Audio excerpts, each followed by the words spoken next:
Ko wai te hunga tuatahi, ki te mahi i te live video stream, ko ngā reo irirangi Māori, e ahu mai ana te data i Hearsay.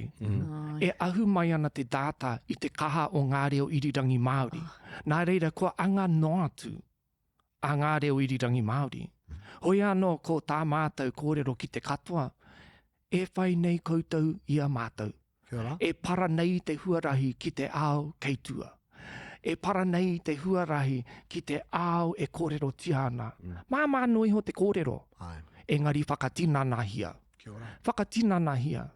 Ko wai te hunga tuatahi, ki te mahi i te live video stream, ko ngā reo irirangi Māori. Ko tītaritari ngia, e tahi tāngata, hore kaunua kia haere mai kia mātou, ki te kōrero mo te anga whakamua. Ko te mea kē, ko anga atu mātou. Ko anga atu mātou, e nei kōrero mo ngā reo irirangi Māori, whakaarohia te wāhi i ahu mai ai ngā reo e kōrero tia nei e tātou. Tātahi te kōrero pai. Hoi no me mātaki koe i te katoa. Haere ki te YouTube o Arataua podcast katoa, kei reira e tatari ana ki a koe. Dudes!